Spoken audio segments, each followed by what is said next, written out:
Hey, good afternoon. This is Financial Sins. We are back with you on this wonderful rainy Friday. My name is Tanya Scott Pilcher, and I have been in insurance for the last 14 years. And I have a business called Get Skills, where I am so excited about having an insurance pre-licensing course that's going to start on this Saturday. But today we're here to talk to you a little bit more about financial sins and credit. But before we do that, let me introduce my host today, which is Anthony Murray. What's going on, Anthony? Hey, Tanya, how you doing, girl? You're looking great. Thank you. So are you.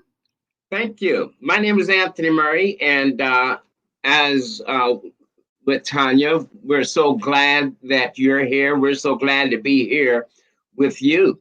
I entered the finance industry as a college major. My college major was insurance, and that was back in 1970. Well, let's say just back there. So when I graduated, I graduated with a degree. Associate's degree in insurance and real estate. Worked with a company called Mutual of Omaha. Worked with another one called Edward Jones. And now today I'm with another company called World System Builder, World Financial Group, who's owned by a mega company called Transamerica in Aegon. So we're just so happy and excited to be here with you. We got some great stuff for you today. And you're going to enjoy it, Tanya. Yes, we do.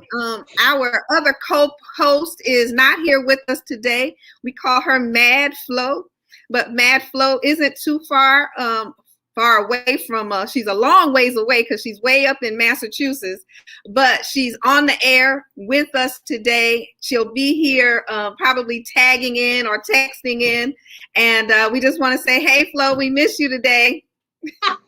Yeah, she talking to me, Anthony, don't tell your age. Well, yeah, hey, look, I can't hide my age, you know. This stuff didn't come from being a kid, even though, you know what, I used to teach, right? And one of my students, his whole head was gray. He had no gray on his face, but that boy was great. He was great. And so he was a high school student. So we're dealing with financial sins, and you guys need to do something. I want you to call your family, call your friends, text your friends, messenger your friends, let them know that we're on. Start your watch party going. Get that going, and you don't want to miss. This is part 2 of credit. We're talking about credit, and we're going to be talking about having good credit. Tanya, in your hands. All right. Well, like we've said before, there's nothing new under the sun on this show. We're not going to be bringing anything that you haven't heard before. You can either, if we're telling you, if we're saying something, you can find it on Google, you can find it on Bing or Yahoo or whatever, or YouTube. And we just want to bring it to your light so that you can hear it again and again and again, because we end up being in so many different situations that our credit means everything to us. And so we started this last week, and this week we're bringing it back I think we're going to wrap up on the end of the day to talk about how to even repair it. So one of the things that we are always looking at, or someone's always looking at, is your credit. And you got to have good credit in order to, purchase a car. Hey, not just purchase a car these days. What about that mighty cell phone? When you go to the store to get a cell phone, they're looking at your credit, and that makes a difference on whether or not they're going to charge you this huge, what is that fee called? Deposit. Yeah, you got to pay some kind of security deposit in order to get your phone, and so it is so very important. So it's not just about now your major buys, but it's also about smaller things like your phones, your electricity for your apartments, and so forth. That's right. It covers everything, even if you're looking for a job. Yeah. Right? You look for a job. Especially if you want to get into the finance industry, so your credit is important. Just don't look at it from a standpoint, well, hey, I don't care, what it already happened, nothing I can do about it. There's a lot you could do about it. And that's why we're having this show today, to help you see what you can do. Yeah. I told the story last week in reference to my getting my new job and having a credit card on that job because of expenses that we had to write. And I got caught where, a long time ago when I was a child, fresh out of college, and messed up something, and then it came back to haunt me, and it was so embarrassing that I was, held up for a little bit because I didn't make the call.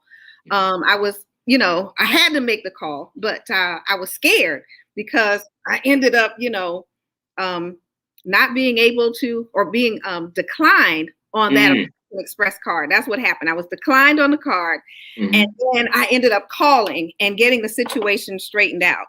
So I ended up in that situation because of how I handled my business when I was younger. So fresh out of college, and on the college campus, who's hanging around but someone to give you credit cards, right? And even though your parents tell you don't do, you manage to get as many of those little Macy's, or someone gave American Express, major, and just not handling it right. So I just didn't pay it on time. And then when the debt got too much for me, I ended up just kind of letting it go and not knowing that not ever paying it was going to mess me up later on in the future. And so a lot of people do the same thing. And at least I've grown to know better. So have you had that kind of stuff to happen to you? Hey, you know what, Tanya, that is something that you would say, that bring that up about college. I remember dropping my son off to school. Well, when we went for his orientation, in the lobby, there's 2 or 3 different banks there with credit card offers. and they were guaranteeing, $500, $1,000. And I was like, whoa, my son wanted supplies. I said, no, don't do that. Just leave it alone for now.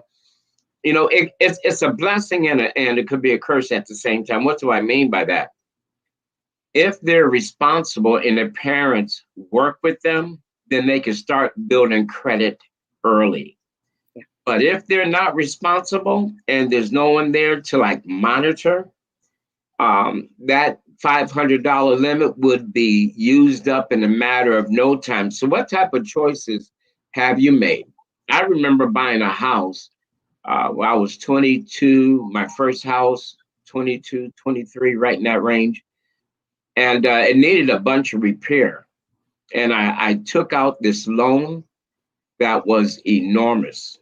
The interest rate was high. The loan amount was high. Make matters worse, I ended up shortly after that going through a divorce. And so that was just horrifying for me psychologically. And I ended up letting that my credit go down the drain. And I had to, so to speak, rebuild from there. So what type of choices do we make in life that affect or affects our decisions or our outcome later on? See, because we don't think about that. We don't realize that today's decision affects tomorrow's outcome. Absolutely. We don't look at that. Today's decision affects tomorrow's results. This is what happened a week from now because what happened a week ago. Yeah. In other words, or what happened 3 years from now happened because of a decision that I made way back when I just wasn't thinking clear. When we weren't thinking clear because we thought that our $30,000 a year job was going to be enough money to take care of our home and our car and our insurance, and so that really just it really wasn't. And it took me a long time to even understand how an interest rate was going to affect my payments. Yeah. So when people are getting you purchasing furniture or in a car or home and or jewelry. Yes. Or Macy's, I'm going to always talk about Macy's. I just like that store. So, and understanding that, 25% interest causes your payments to be super expensive. Yeah. So, it took a long time for me to even understand that. And, even though I was making those payments on time, it seems like that the number just wasn't going down. It just wasn't going down fast enough. So one of the things that I learned after a while was that I take the payments, how I was able to kind of make some changes on what I was doing is that I took all of the credit cards that had high interest rates and just kind of looked at those and paid those off first. So I made not just the payment, but I made a 20% of the balance. And I paid that off. And then I worked on the next one. Once I got that one down to zero, then I looked at the one that was, 20%. And I paid 20% of the balance every month until I got it down. Now, the other credit cards that I had, I only paid what was due. And I was able to make it where I cleaned up all of my credit cards. And then once I did that, my credit rating just went, each one of those balances that got paid off, it went better, and better and better. And I was like, wow, this is great. And so now I have it only where I have I have one major credit card and of course my Macy's, it's like, it's at a zero, but of course, when I can just, during that Christmas time where I just spend, and then I pay it off and, when something else comes around. But I make sure that those things are paid Okay. and now I just don't spend. I don't use credit cards unless I know that I have the money to pay it off. I had cut up all my credit cards, which was a bad decision. That was bad. Why? They were paid off. They were zero. And I cut them up. I was so frustrated with credit. It was the worst decision I made. All right. So I was looking at a credit invitation yesterday, I think it was, that I had received. And my wife said, honey, we don't need another credit card. I said, yeah. I said, no, we do. I said, no, we do. I said, I shouldn't have gotten rid of the one that I did. So now I'm going to go ahead and get maybe one or two. But you have to understand something. When you get a credit card and you apply for a loan somewhere else, that loan company is not looking just at how much you charged on that credit card. So let's say you have a $5,000 credit limit, but you only use $200. All right, that's all well and good. You're making the payments on time, but they're not looking just at that 200. What they're looking at is that $5,000 available, or $4,800 that's still available to you. Is that going to cause you to become credit unworthy? All right. Is it going to cause you, Is that income to debt ratio? Debt to income ratio. Debt to income ratio. Is that going to cause you to go over that? So I dealt with several different credit cards. I remember I had one for $3,000. I had one for $1,000. When I got each one, chop, chop, chop, chop, chop, chop. You know what that is, right? That's not a bird flying. Those are scissors. Chop, chop, chop. And chop those things up. But I should have kept at least the one for $1,000. Why? It's not that much credit. All right. I can use it. You make little payments, pay it off. Now, the value of having credit, a credit card, is this: it's available if you need it. Too many of them may not be good. All right. So you're quite right. And sometimes when you have you're saying that you're cutting them up, but some of them you actually have to close out. And we talked about not really closing, but again, that debt to income ratio, they're still looking at the amount of credit that's available to you. Right. And so it could play against you when you have, let's say, $40,000 worth of credit because you got a $10,000 limit on one card, of $5,000 on another, and so with all of that added up based on your income, that can also work against you. So there are work against you. Exactly. You need to close up. Now, the other thing is, I was thinking about how it really affects even the smallest things of our utilities when we are getting an apartment.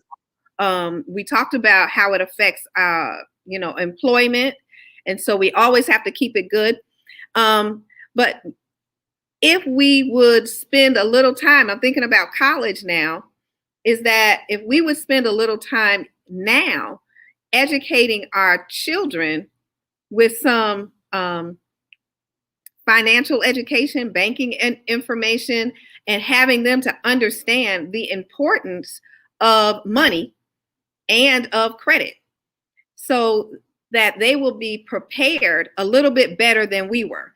Now, I didn't understand when my mom and them were telling me, hey, don't do it.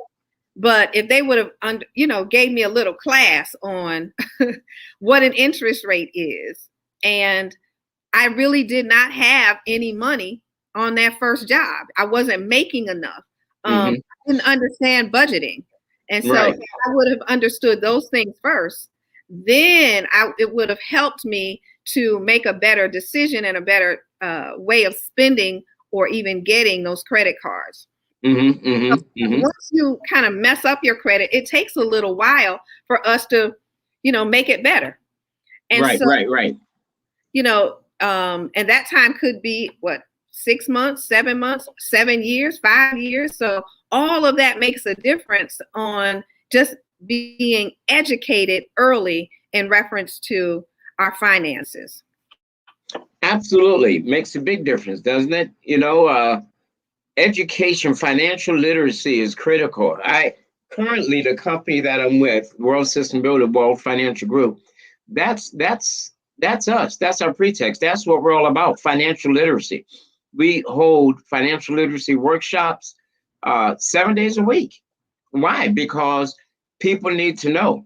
Now, my mother taught me some basic things about finances, and so I learned like my checking account. My mother actually taught me how to balance my checking account, my checkbook.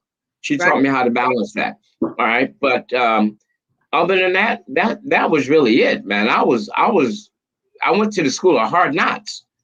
Hard knocks, right? Boom. I mean, you fall and boom, it hurts, and then you get back up. And I made a ton of financial mistakes, a ton of financial mistakes. If I would have known, here goes that old saying, right? If I would have known then what I know now, that's right. I would not have. Well, that's why we're teaching this, and why we are airing this show, live streaming this show, so that you will know. Right. You should get your kids on this show. Your kids, your teenage kids, if they're not in school, they need to be on this show, Financial Sense, so they could find out what not to do. That's right. And then find out what to do. I like what you did with paying off the high interest rates, and then and then climbing up the ladder and just paying things off. And in our program, we teach just a little different, as opposed to starting with the highest interest rate. We start with list all your debts. Just make a list of everything. Don't stop paying anything, but you start with the lowest. We start with the lowest balance, and then we add maybe whatever's affordable to a person, $50, $100. And we get that thing paid off. Now you're already paying that minimum payment of $20, and then you add 100. Your balance only 400. All right, so in a couple of months that thing's going to be paid off. You're going to keep paying that 20 and that 100, and you're going to add it to the next bill. That's right. Yeah, I got it. And then you keep and the next bill, maybe your minimum payment is $30. All right, but the balance is $1,500. All right, well, now you're going to add 120 to that 30. So instead of paying 30, now you're paying what? 150. All right. Yep. And then the next one maybe is $15, but the balance is higher. All right. So you're going to take that 150, add it to that 15, and now you're not paying 15, but you're paying 165. Yeah. And you just keep paying and going up the ladder. Next thing you know, you are out of debt. That's right. There you go. You're out of debt. What you're talking about, Anthony, Flo just mentioned that this should be a course that's going on in our public schools. It should be. And we can only teach them what we know. So that's right. About when I had my first son, I didn't know, a lot of things. And then as I've grown older, I'm able to show and help him. So yes, it should be something that we do mandatory. You are right, Flo. That's something that we ought to have mandatory in the schools. But if we don't have it mandatory in the schools, maybe we can put it in an after-school program instead. Mm-hmm. But it is so important. It is something that, is right up there next to air. Because I like that. Right next to air. Here we go. Right. Why did you give us air? Now we need financial literacy. So we have a question that came up from B Banks, and she was asking whether or not if she says she has 4 or 5 credit cards with high limits, and the balance on them each is 0. So should she close one of those out with the 0 balances, or just keep the one that she's paying on?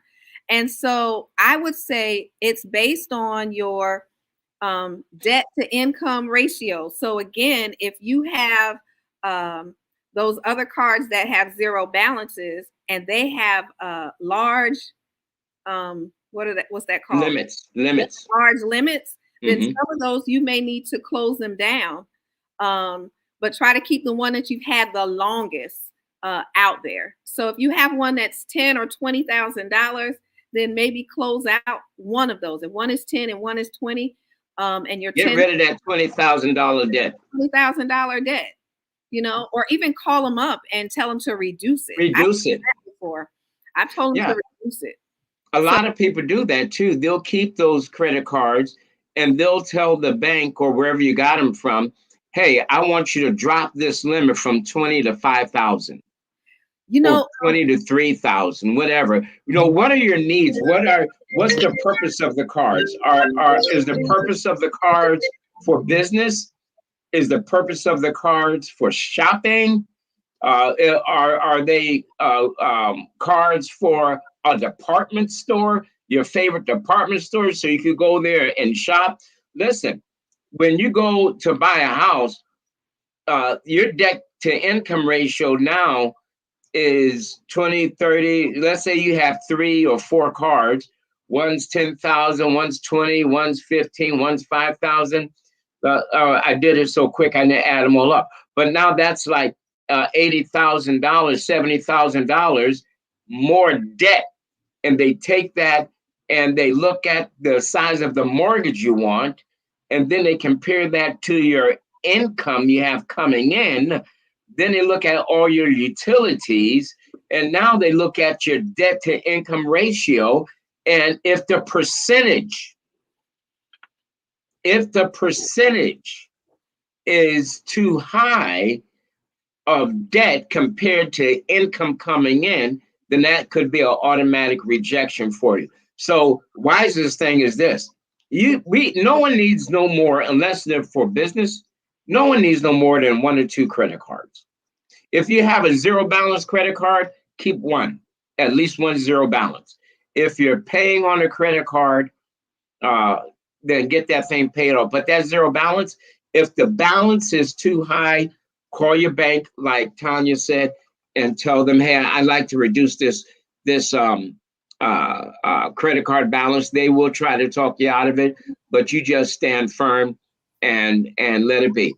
All right, ladies and gentlemen, we'd like to welcome Mr.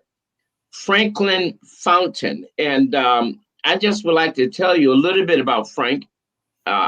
He is an independent agent residing in Connecticut for Financial Education Services, United Credit Education. He's been doing that for the past 4 years. He's been married for 21 years. Not quite where I am. I've been married 32 years. He has a whole slew of children, has a basketball team. He has 7 children and and a proud grandfather of 10 grandchildren. So he got a basketball and a football team. He enjoys helping clients get back on track to financial stability by successfully removing inaccurate, erroneous, and obsolete information from credit profiles, improving current scenarios and future opportunities. So, ladies and gentlemen, I'd like for you to welcome with us Mr. Franklin Fountain, who's also a very close friend of mine. Frank and I go back to high school, and looking at his gray beard and my gray hair and my gray, you can tell it's been a few years. But that doesn't mean I'm old. That's right. He was actually my best man. I was his best man. That's right. Awesome. Hey, well, it's nice to meet you, Frank. It's great to have you on here today. So, we've been talking, and so now I think you're going to tell us how to straighten all of this mess up, right? Well, I'll try. I tell you, it's everything that you were talking about is very interesting, and it's a common challenge that we have. I like the comment that one of the young ladies had made. It ought to be taught within our school system. And unfortunately, in the suburban school systems, it's been taught for years. Within our urban school systems, it's been something we've lacked. The children in rural and suburb areas, a lot of areas, especially where we live in the Fairfield County, they're taught financial literacy. They're taught investments. My grandson goes to school in Wilton, and he's telling me how I could basically look up stock. So, and he's only 9 years old. 9 years old. 9 years old. So, it's as we see our generations are progressing, the times are progressing, and we find that the kids today are gravitating and being taught in certain demographic areas, things that our children are lacking in the urban areas. One of the things that I often ask the question is, after we pay off our credit and now we've gotten them down to a couple of credit cards, what do we do with that money? That's a good question, right? That's a good question. That's a great question. We've saved in interest rates. We've saved basically in the next month coming up, that monthly payment. And one of the things that savings. Yes. And that's one of the things that we want to do. We want to create a savings. We want to be able to invest back into our future, into ourselves.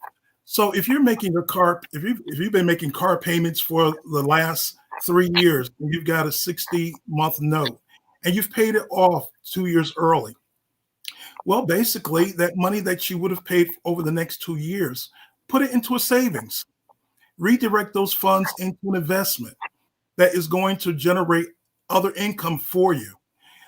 This is one of the things that we lack. We're just so excited because we paid off our debt, we've paid off our bill, and so now we go shopping. And I was just getting ready to say that. So we got the extra money, and it reminds me of the Flintstones. I don't know, maybe I'm dating myself here. And Wilma and the other lady, whatever her name was, they would say they got the money. They would say charge it, and they run to the store. They go shopping, and that's what most of us do, right? We have extra money. All of a sudden, that bill's paid off. We got extra money, and we're not thinking about, well, one day I have to retire, and I need something to live off of. You know what most people don't realize? That Social Security, and by the year 2030, I think they say 7, if not sooner, will either be reduced or eliminated. All right, so we're in 2021, 2037 is not far away. So if you're not prepared for retirement or for the future, I tell folks this: stop saving money for a rainy day. Save money for an opportunity. And like you said, invest in yourself. And most people don't do that. Most people don't invest in themselves. But go ahead, Frank. I didn't mean to interrupt you. That was on my mind, but go right ahead. And one of the most common investments that we lack in is our final resting place in our life insurance. What are we have we invested in our life insurance, or are we leaving that burden to our children, to our loved ones, or to the state, or the city?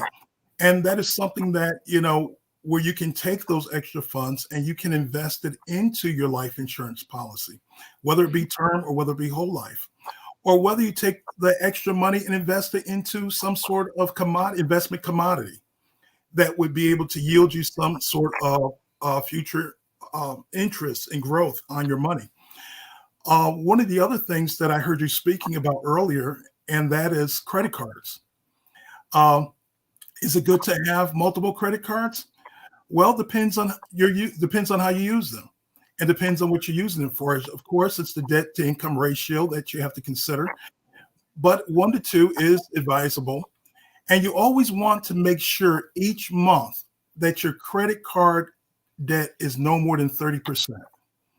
You want to keep your credit card balance at 30% each month. Or lower. Or lower. Mm-hmm. Because over 30%, that just throws you into a sort of a red flag with the credit bureaus. And so it's going to lower your credit score.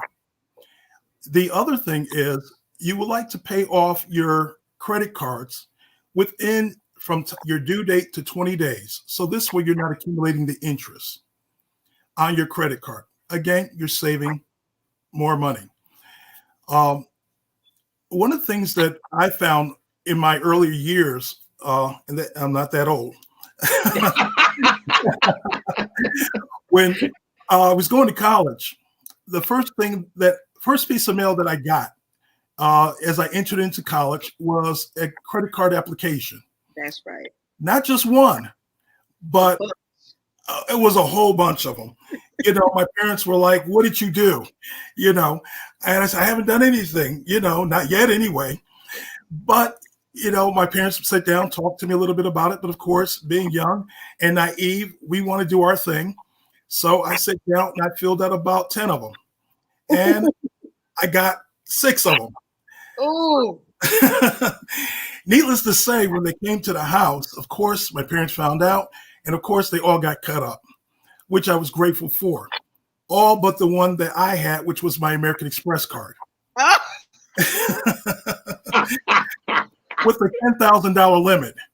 $10,000 limit. Mm. So picture 18 years old, $10,000 credit limit with an American Express card.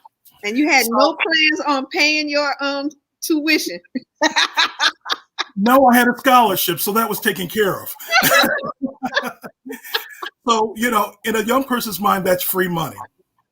So, unfortunately, we don't look at the responsible part of having to pay it back. Not being able to really understand how the credit system worked. We don't read the fine print that with American Express card, you have to pay it off within 30 days. Mm-hmm. Or your balance carries over and you're charged a higher interest rate. That's right. Well, needless to say, I didn't have it very long, but it did stay on my credit report until one day it just fell off. Now, it took about 8 years before it fell off. Mm-hmm. But as where I am now, I look back in hindsight, if I had the knowledge that I had now, to be able to utilize the financial tools that were in my possession and that I was afforded, it would have put me into a much better position today because I would have been able to accumulate more wealth and have more financial stability in the past 30 years, 40 years, where you're starting in your 40s or 50s and you're looking at actually a 20-year to 25-year window of mortality rate. So when we look at our credit cards, we want to be able to have it where it's manageable. Mm-hmm. I learned something from a young lady I worked with. She never spent cash. And I asked her, I said, "How do you not spend cash?" She says, "I pay my bills with my credit card. I buy everything with my credit card." She had a $5,000 limit. She was making $90,000 a year. So it was more manageable and accountable for her to pay her utilities on that one credit card, buy food and everything else. But she had a system that broke out every category and item that she was spending. So, which gave her a picture of her finances every month. So she knew that when she got paid within that 20-day window, she was paying that credit card off. Everything else that she spent, it was already paid. So she was not accumulating any debt. It was just basically a recycling, a recurring of her finances. It afforded her the opportunity to be able to take a major portion of her income and save it and invest it. Hey, Frank, let me ask you a question. What about for those who have multiple credit cards like you did? Yes. How many credit cards do you think they should retain You know, in other words, if someone has 5 or 6 credit cards, all right, how many do they really need? All right, to maintain good credit levels, a good credit standing. Well, again, it depends on what their income is, and it depends on the limit of the cards. Mhm. Today, All right. a lot of people are getting $200 limits, $300 limits, $500 limits, and these are most people that we find that are trying to rebuild credit. Mm-hmm. In that scenario, uh, they're trying to get up to that mark where they can get a $2,500, $5,000 credit card. I think when you get into those brackets of those dollar amounts with credit cards, I would say based on your income, and it's based on what you can handle. If you're bringing in $20,000 a month, certainly you could possibly afford a $5,000 credit card. Of course. Who's You doing know, so, but if you have a $5,000 credit card and you're only bringing home $3,000 a month, you're putting yourself behind the 8 ball because you're going to find temptation and every circumstance is going to come up to cause you to exceed your monthly earning. And that's where most people get in trouble. Remember, I said you want to be able to have a spending gauge of 30% right? or less of that balance. So if you're looking at 30% of $5,000, you're looking at possibly, I think it's about $1,500. 1,500, right? So at $1,500, you have to be that's a pretty good window for somebody to be able to do what they need to do. And as Tanya says, go buy a brand new pair of red bottoms. I can't afford that, but yes, I think that's wasteful. Yeah. But on the normal side, most people are not spending with their credit card wisely. Mhm. I have friends of mine that they will go to the restaurant and pull out the credit card in a heartbeat, and they will pay with their credit card. Why? Because credit cards at time offer you different incentives. Right. And so it's those incentives that cause the card holder to be able to spend out of their limits because they're so used to being able to get incentives. In other words, if you have a card that gives you money back, well, you're not going to take that money and put it on your credit card. You're going to take that money and you're going to spend it. That's what Mike was saying just then. Is that he had the same kind of thing, and he earns those bonus points. But Right. those bonus points usually cost you something because they have a higher interest rate on that card, or they play games with you when you're collecting those bonus. Right. That money. And you always have to read the fine print because there's always a variable with the credit cards when it comes down to your interest rates, and also when it comes down to your annual fees. Now, I saw a comment that came up. I didn't get a chance to read it. Okay, there it is. How about using a debit card to pay off all your bills? I use 3 debit cards, one for bills, one for my allowance, and one for all income. I transfer money from my income debt card to pay all my bills or outgo debt. I never pay any bills or debts with my income debt card. It's always having a budget system that works for you. Excellent. Florence, that is excellent. Florence is also one of our hosts. She's our co-host, but she's away today on a personal matter. She's actually up in your neck of the woods, a little further up, enjoying the snow. Oh, yeah. Yeah. While y'all have snow, we have rain. Yes. Go figure, right? Well, I think, and that's an excellent system. That's relational to the young lady that I was sharing, who uses her credit card to pay her bills. And my daughter, she's 26 years old, and she is living in Jacksonville, Florida. She just bought a house built from the ground up. She was a bank manager.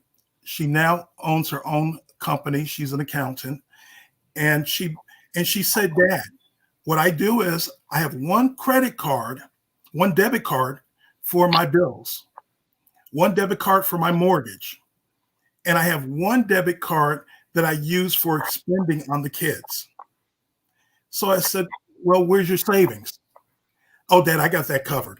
You know, but it's a great system that works for her, as Florence says. Yeah. You know, it works. Florence has her system, and it's working for her.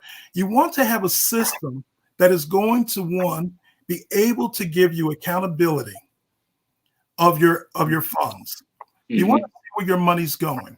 Mm-hmm. You want to be able to redirect funds even at a time when life changes. What secure card would you advise to be the best card? Well, there's many out there. Secured cards. You can get a secured card from your local bank, your local credit union, because those are also good because, one, you can easily transfer from your regular banking account to your debit card. And you already have a relationship with them. Correct. Mm-hmm. And the other nice thing about a secured card is it protects your funds. Mm-hmm. Because if you're taking money out of your main debit card account, checking account, or savings account, oftentimes those accounts can be hacked, and many people have had great loss. If you have a separate secured card, and I'm speaking from experience because it happened to me, and the bank offered me a secured card, which is also what they consider to be a prepaid card. So you won't lose anything because you're not going to put a lot of funds on that card as if you would have stored it in your checking account or your savings account. On my secured card, I basically put the funds on there that I have budgeted to spend for that month. And that's what I use to pay from. Also, I use the secure card, or you can use your prepaid card for your online purchases, because your online purchases can also be unsecure at times. So you want to be able to have a resource have a source, I should say, that is going to be able to give you back and have some sort of tracking of your expenditures without suffering great loss. Man, that's powerful information. I know there's more questions out there. If you guys have questions, last week you had a bunch of questions. If you still have those same questions or some new ones, now's the time. We have a expert online with us today that deals with repairing, credit repair. And if you have a situation, you need your credit to be restored, repaired. He actually has a company, a business where he helps people with that. So this is a opportune time. Take the advantage of this man. I mean, just abuse him right now. Abuse him with your questions. Hey, abuse him. Let me ask a question. Is there any debt that just will not be removed from the credit card or from your credit report? The only debt right now that will not be removed if an individual has child support or any funds that are owed to the government. Those funds, I'm sorry? Tax liens? Tax liens, okay. Correct. There are also, in speaking of removing items off of your credit, you want to be able to look at the dates of expiration. Each item that you has a date of expiration where it will fall off. Now, a lot of people don't realize that if you haven't spoken to a collector or if you haven't spoken to that issuer of your loan or your store card, and you are delinquent on that, and it's gone into a charge-off state. If you pick up, if that store or collection agency calls you, the moment you answer that phone and they say, "Hello, is this such and such?" and you say yes, Well, guess what? You may have been falling off that next week, but now that you've spoken to them, it goes on now for the next 7 years. Oh, wow. Oh, wow. So it's important to look at your credit report and to see what is falling off. I heard Tanya say that about paying off your debts that have the highest interest rate. One of the things I do recommend is something that you suggested earlier, Tanya, and that is call up the company and negotiate, come to a settlement. And 9 times out of 10, they will settle with you. So basically, this way, you're working to pay it off, and it's reflecting a good active report on your credit. Why do I have 3 different scores? That's a good question.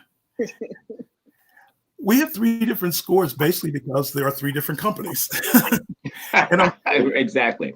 And unfortunately, each company, they have a little different rating. A lot of people think that they're rated based off of their credit score. Just because I have a 625 and I have a 750, Right. they think, well, I should be able to qualify for certain things. Well, you may have a 625 and may not qualify. You may qualify with one company, but you may not qualify with another company. The reason why is because they look at your history of your overall report. And so the history of your overall report gives them a picture of your credit worthiness, not your credit score. The 3 companies that they do report to basically are picking up. They're basically picking up your last month's report.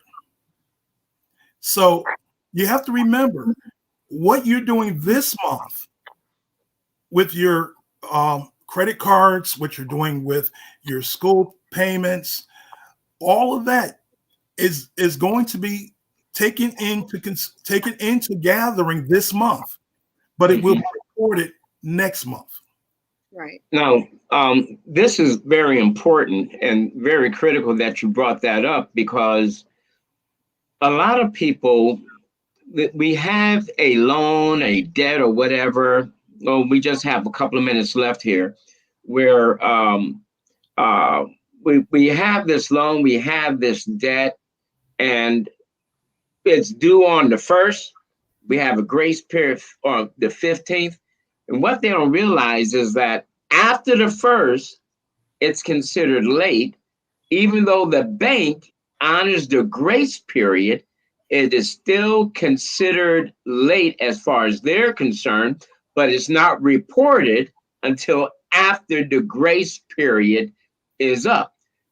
The best way to increase that credit score with any loan, if the due date's the 1st or the 5th, pay that thing within, make sure it's paid either that date or within 72 hours after that date. That's to help keep that credit score in good standing. So could you explain to us, and we got time. And let me just read this real quick. And if you guys want to write this down, and Frank, maybe you can answer this question. What is the FICO credit score? And then they have here, all right. So before I read this, I have like Experian, Equifax, and TransUnion, how they rate, what scores or what. I have that written down, and I can read that for folks. And like, I'm glad you brought that up, man. I never knew that about checking your credit report just to find out when something's falling off. Doesn't mean that you don't still own it, or owe it rather, but it's not on there anymore. So, know what you're doing.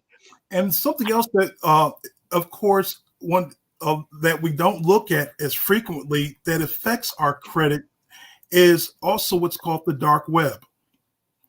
Because the dark web is actually activity that goes on within the internet.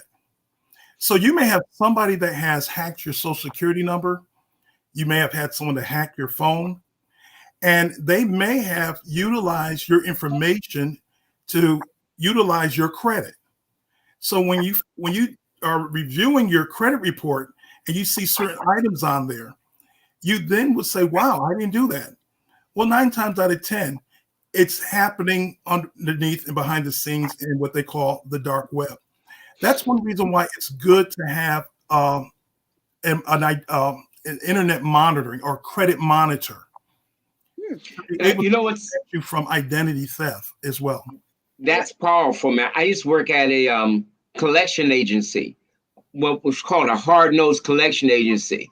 All right, that's the collection agency that after Macy's can't collect the bill, they send your name to these folks to try to collect. And something I found out there is that these Experian, Equifax, TransUnion folks, they will dump in their computer system. It actually dumps bad credit onto someone's report. And so it's extremely important to check your credit. You get your credit report every now and then, because there'll be things on there from somebody else that you don't even know, and the credit bureau, it just dumps there. All right, we only have a few minutes left. We're not going to have time to go over all these Equifax, Experian, but let me just say this real quick. If your credit score is between 650 and 739, you're in good shape. It's considered fair to good, depending on which credit reader or monitor is looking at it. So Frank, they have a question there. Dark web, good information. I need to research. Okay, that's Florence. That's our other colleague. All right, and we've covered credit quite a bit today, and how to get things better, or those things that we need to take a look at. And so we want to thank you, Frank, for giving us all of this great information today. You did a like a whoa a couple of times, so we all learned something. I even see where Barbara said wow too. So we definitely need to take credit in our credit report and take a look at it each year, because it comes out to us yearly at zero cost. Right. And then you said something else in reference to having someone having, what is that thing that you purchase so that your credit is being monitored? Credit monitoring. Yes. Credit monitoring. I've always thought that was just a waste of money, but with you bringing that up, I see that's important. Wow. Well, look, we got to wrap things up. But Frank, you have any closing comments?